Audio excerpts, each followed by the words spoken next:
Welcome to Integrity Capital education video on profit and loss form. This is for office, retail, industrial, multifamily, and any income producing property that you're going to be underwriting. Once you receive the actual profit and loss document, then you're going to come to this actual location and begin to input information. A couple of things to note. Number one is anything in yellow means that it's being automatically calculated. So it's being pulled from somewhere else. Number two is what you'll do is you'll actually put the years up here. So for example, if it's 2016, you'll put that year up here for the most recent year which you are in, and then you'll go back from there, 15, 14, 13, etc. The actual gross rents is the first part we start on here, and you'll notice this is yellow, and you say, well, where the heck do we pull that from? Well, it's down here on the rent roll, which is showing all of the tenants, the square footage, vacancy, and where it's pulling from is the total annual rent that is being collected currently with all the tenants in place. So we're just essentially doing a projection on what the whole annual income is going to be for the full fiscal year. So that will automatically pull from there. And again, gross rents are what is it that the tenant is actually paying on a monthly or annual basis in their monthly contributions. The next thing in line here is the expense reimbursements, or sometimes it's referred to as CAM reimbursements, which is common area maintenance reimbursements. So what the heck is this? Well, essentially, whenever you have a lease in place, you have several different ways that it can be calculated. The first one is what would be deemed a triple net lease, or a net, where the tenant is actually paying all of the expenses for the property based upon their pro rata share of their site. So if something down here, if they take 2,000 square feet of 10,000, then essentially they're going to pay 20% of the expenses in that location. So they're going to pay 20% of the management fee, the HOA, the property tax, the insurance, utilities, so on and so forth, all the way down the line. And then that would be captured here as they reimburse the landlord for that. Another type of lease would be a gross lease, which means that the landlord pays for everything. And so in this case, there would be no expense reimbursements because the landlord would pay for everything out of his or her cost. The middle of the road is what's called a modified gross lease, and that is, again, somewhere in the middle. They might say, well, the tenant pays for the property taxes and utilities, and then the landlord pays for the rest, or somewhere in between. So each lease might be different. So it's important to really understand that as you're going through it, based upon when you go through the rent roll, which we'll discuss at a later date. So you'll input that information here across the line, again, based upon the document that you actually receive from the borrower. The third is other income. And what the heck is that? Well, a lot of times there could be parking income that they receive, could be garage income that they receive, could be if it's an apartment complex, perhaps they're getting income from laundry or something along those lines. So it'll be really important to understand what is it. Is it a reoccurring income? Is it just from late fees, which really is probably not important, or something that you should actually document, because we want it to be consistent from year to year. If it's just an anomaly, we definitely don't want to keep it in there. So just make sure you really understand, is this something that will be consistent across the board? As we go down, you'll notice again we're at the yellow document here, or the yellow field, I should say. And again, it's going to calculate all of this to become an effective gross income, which essentially is adding all of those fields right there. Down here, you'll notice that there's a vacancy factor. So a lot of times what will happen is we just will use 5% as a general rule of thumb. But really, at the end of the day, this is what is going to be market at that location. So some areas might be 10%, some might be 15, 20. One of the important things for you is to identify from the borrower or perhaps an appraiser what would be an appropriate number to utilize there. And also, I think it's important to understand as well that when you are looking at vacancy factor, go down and look at the rent roll, because if the market is 10%, then look and see if they have 10% vacancy already in their rent roll. If they do, then there's really no need to hit them again for another 5% or 10% or whatever that is. You would just essentially put this down to 0 at that moment. So I think you just make sure you really take a look and compare and say, well, gosh, or it could be the other. They could be full, 100%, and then it could be 10% market at that point, and you'll want to input that as well. What will happen is this will automatically calculate this multiplied by this, as you see, and it will deduct it to get to a final gross revenue. So the gross revenue, as you see, multiplies the vacancy factor or subtracts the vacancy factor from the effective gross income to get you a gross revenue. And that's the final number that you're going to be utilizing as your income and rents.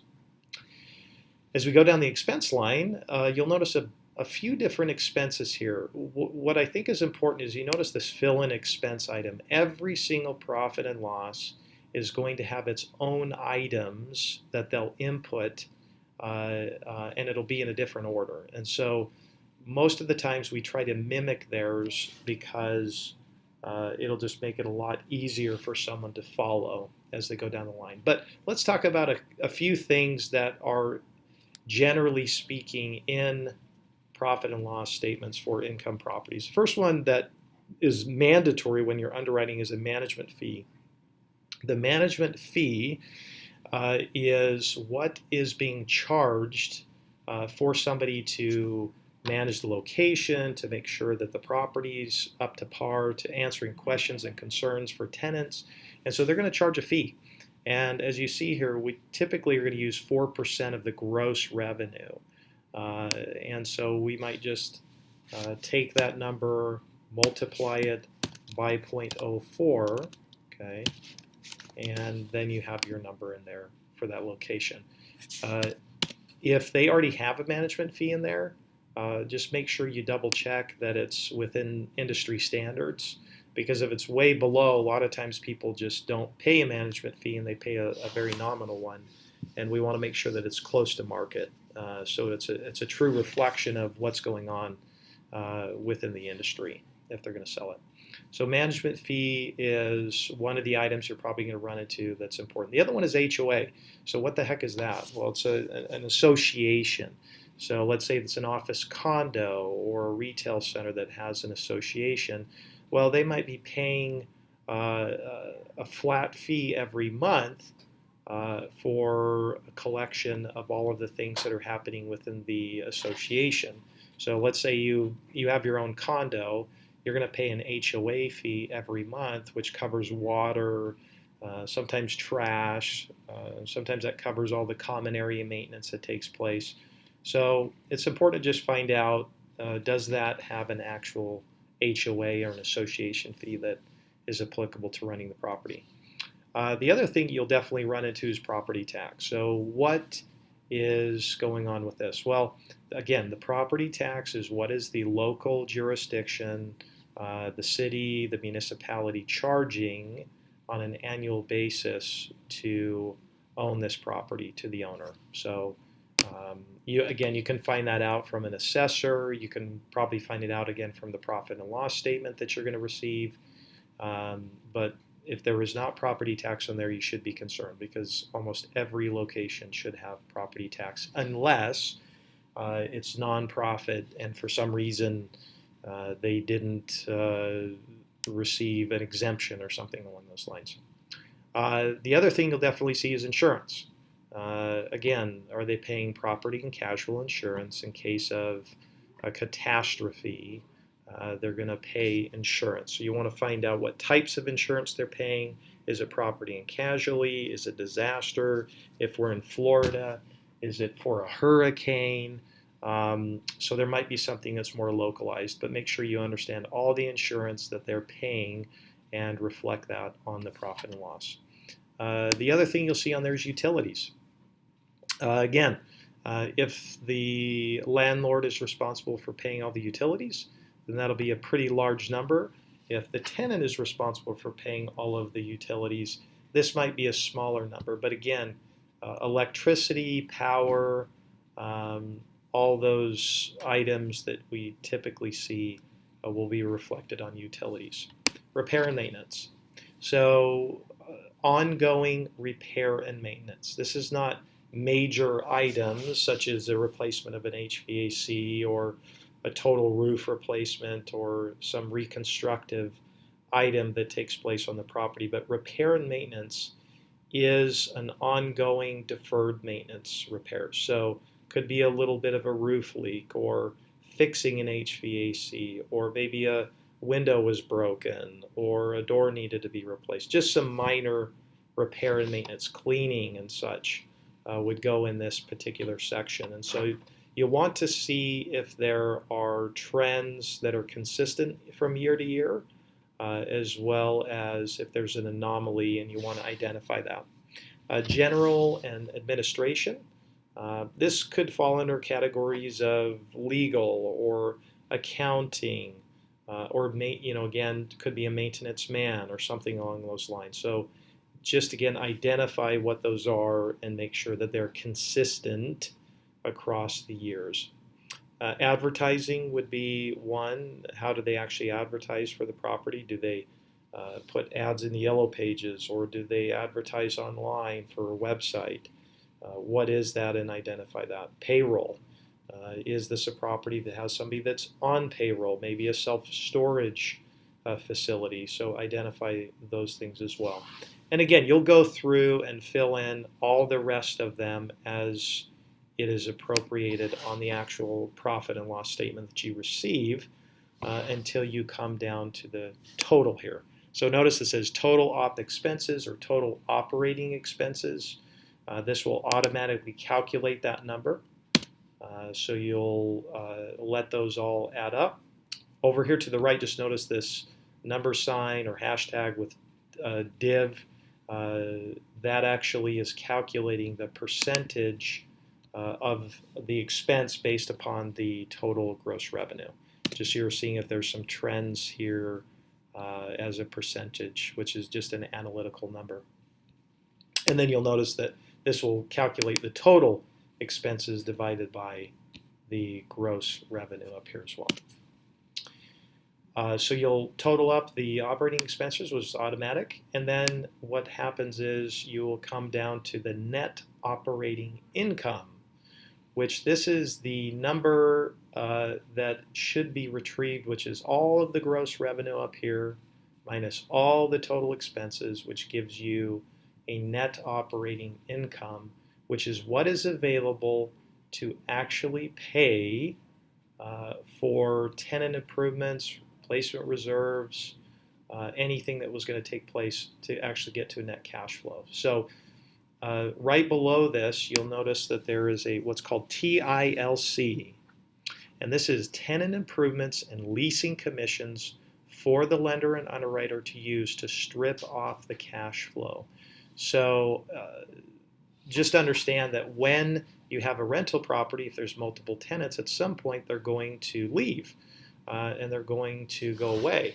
Well, you're going to have to put a new tenant in there, and as such, you're going to have to pay for tenant improvements. So if somebody moves into a location, they're going to have to actually negotiate to have the place reconfigured to their particular business. And so that may come out of the landlord's pocket. Some of it may come out of the tenant's pocket. But to some degree, someone's going to have to pay for that. Simultaneously, there is going to be an actual commercial broker who is going to bring that tenant in and find them. And as a landlord, you're going to have to pay that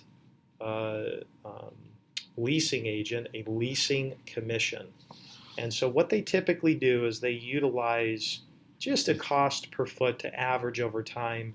Could be 20 cents a foot. That's what we're going to use on average. 20 cents a foot here is what we'll typically put in. But again, that could be adjusted based upon the specific lender. So just be flexible, and you can ask the lender that you're talking to if they have a number they use in mind. Some lenders don't use any. They just leave that alone. But for purposes of today and what we'll be doing, you'll put in 20 cents a foot. The other component is what's called RR, or replacement reserves. So notice as when I hover over these, there'll be a pop-up, which is to your benefit as well. Replacement reserves are for ongoing maintenance of the property, issues the property might face. So again, eventually a property is going to need to replace the roof. Eventually you're going to need to repave the whole parking lot. Eventually you're going to have to repaint. All these things are major items, and so the actual lender will typically use $1 a foot. And so that's what we're going to use is $1 a foot. So you'll just put in $1, and then again, since these are yellow, they're automatically calculating that based upon the square footage of the location. So it'll be important that you actually put here the square footage of the property and also the total units. Okay. The other item is a per door replacement. So this really is only applicable for multifamily properties, so apartments. Generally speaking, as opposed to using these two up here, TILC or rent replacement or replacement reserves, you're only going to use the per door replacement if it's a property. So these two would go away, and you would put in $250 a door, and let's just say there's, I don't know, 20 units. And so notice how it automatically calculates $5,000 here based upon the $250. This is an annual number. All of these are annual numbers. So just make sure you're aware of what it is that you're underwriting, industrial, office, or multifamily. So that'll automatically calculate. And then finally, this net cash flow number actually takes all of those, the net operating income minus the TILC, minus replacement reserves, and then minus the per door replacement to get to a net cash flow. And the net cash flow is all the dollars that are available to actually pay for debt service, okay? Because again, if we're borrowing money, we need to know, can the property actually sustain the level of debt that somebody is trying to borrow based upon the purchase price and the amount of down payment that they will put in. So let's go down the line here. So total units is, again, if it's multifamily apartments, could even be self-storage, you're going to put the amount of units that are in the property, which you can ascertain from the documents you receive or asking the borrower. So we're just using 20 for the moment. Expenses per door, this is an automatic calculation. It's a good analytical number to say, you know, what are the expenses per door that are on an annualized basis that this property is running at? Is it consistent with market? Is it consistent with years as you look across the board? A capitalization rate.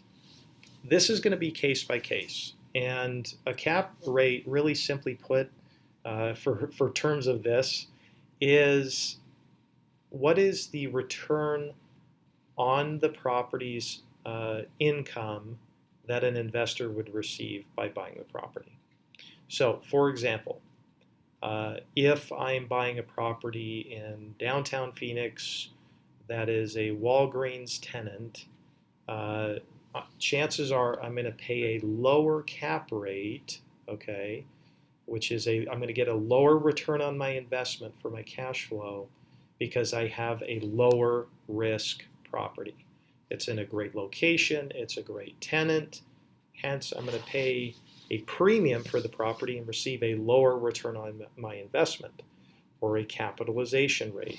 which a capitalization rate actually is the net operating income divided by the property's purchase price or valuation. And that will give you a capitalization rate, which is, again, very simply put, just the return that somebody receives if they paid all cash, given the net income or net cash flow. Okay, so again, if you're in the middle of Buckeye and it's a ma and pa tenant, you're going to get a higher capitalization rate, because it is a higher risk property. Therefore, you would demand a higher return. The next thing down here is the total square footage. So again, you're going to find out, probably from the rent roll or some document you received, what is the total square footage. So you're going to put that number in here. Let's just say it's 10,000 square feet. And then there'll be things that'll be automatically calculated. The price per square foot, again, that's going to be calculated based upon the valuation divided by the square footage. You want to look at that number as an analytical number to see, is it high, is it low, or is it just perfect. Again, the expenses per square foot, that will automatically calculate based upon the property square footage and the total operating expenses up here. And then the valuation. So again, based upon the capitalization rate and based upon the net cash flow, that will give you what we believe the property is worth. Because somebody could be paying a higher number than what we are underwriting to. So in the valuation, we're trying to say, what is the capitalization rate that we're putting in here? And does it line up with what is being paid for the property? That is something that we can be discussed in another location as well, or another education video. LTV, this is a number you'll put in. So let's say they're wanting to borrow 75% loan to value or 70% loan to value. You'll put that number in there, and that will be utilized to tell us what is the final loan amount based upon the valuation that was just calculated. And the higher they go, the less cash flow they receive, the more they put down, or 50% loan to value, then the more cash flow that they'll receive. The rents per square foot, this is a calculation, just taking, again, the rents up here, gross rents, divided by the square footage. And again, we would want to look at those relative to market to make sure that everything is appropriate. Finally, we put in here the interest rate that we're going to underwrite to. Typically speaking, whatever market rate is, you could use 4.5%, you could use 5%. It'll calculate across the board. The amortization schedule, typically 20 or 25 years is the amortization, which is really simply put how we're going to calculate payments. So is it the longer, the higher this number is, then the lower the payments will be. The lower it is, the higher the payments will be, because we're going to stretch them out over a longer period of time or a shorter period of time. And then what will happen down here is this will automatically calculate a payment based upon the loan amount, the interest rate, and the amortization on an annualized basis. And then the final number, which is probably the most important number you're going to use, is what's called a debt service coverage ratio. And if you remember, we calculated up here what was the final net cash flow prior to paying debt service for the property, and then we divide that by the annual payment based upon the loan amount they're going to borrow. And what's really important about this is a standard rule of thumb in the industry is usually 1.2 or 1.25 times. And what I mean by that is, if you're having $100,000 go out, meaning that's the amount of debt that's going out on an annualized basis, you need 125 of net cash flow coming in. Because if I divide 125 divided by 100, I'm going to have 1.25 debt service coverage ratio. They want to see that there's a cushion there.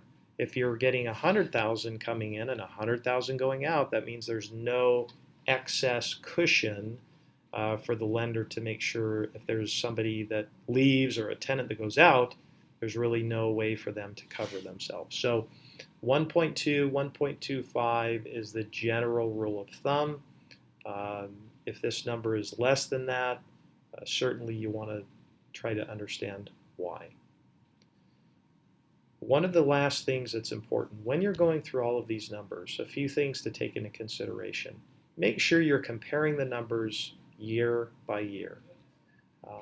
Is there a trend? Is it going down? Is it going up? Is there something that really stands out? Because again, it'll be important to understand that and identify that as an analyst. Another thing that's really important is this. If I'm doing a full fiscal year, so if let's say I'm halfway in 2016, and so I only have half the year of expenses, then I need to make sure that I adjust all of my calculations accordingly. So I'm not going to have half year expenses and half year rent, okay, and then have a full year of the debt service payment, because that would not be an appropriate ratio. We wouldn't be really analyzing that the right way. So we need to keep everything in line. If it's half the year, then we need half the year's rents, we need half the year's expenses, and then we would need half year of all the TILC, rent reserves and such. We would need half the year for payments as well. So just something to be aware of. Again, this is the education video of how to underwrite a profit and loss statement form for Integrity Capital.